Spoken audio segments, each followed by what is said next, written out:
filimka lagu magacaabo Love and War oo Vicky Gushal hogaamiye ka yahay iyo Ranbir Kapoor iyo Ali Abad saaxiibayaal. Filimkan marka hore qorshiisa waxaa loo dejiyay iyo budgetka iyo saldhigiisa waxaa laga dhigay 19 Maarso 2026. Filimkan in tiyaatarada la saara saaxiibayaal. Haddaba filimkan warbixin ayaa maanta ka soo baxday oo la yaab la saaxiibayaal oo ku saabsan filimkan in taariikhda loo dejiyay filimkan in la daawado xoogaa qalqal oo ku imaada sababtaasna waxa keenayo filimkan doobistiisa 1 iyo 2 haba yaraatay ma joogo maxaa yeelay waxa hadda dib u dhac ku imaada ayaa leeyahay filimkan doobistiisa sidoo kale 3 jadwal oo kala dardaran oo dagaal ah oo Ranbir Kapoor iyo Vicky Gushal u dhaxeeyo ayaaba dhiman ayaa la leeyahay 3daas jadwalna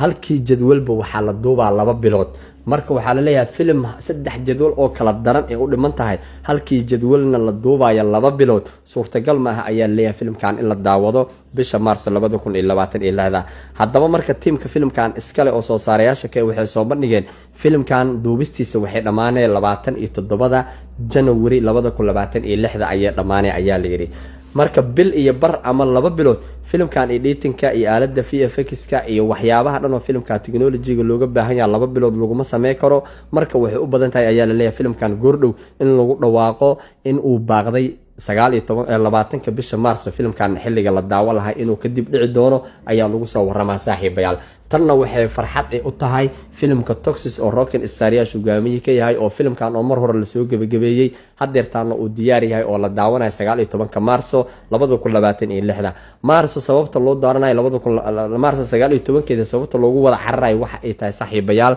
waxa ku jirto 5 maalmood oo fasaxa oo ay ka mid tahay maalinta Ciidul Fidriga oo ummadda muslimiinta ay ciidayaan maxaa yeelay sanadka dambe Ciidul Fidriga April waa ay ka soo wagaanay waxay imaanaysaa 20 bisha Maarso ayay imaanay Ciidul Fidriga saaxiibayaal marka sidaa darteed 19 Maarso markii la daawado filimka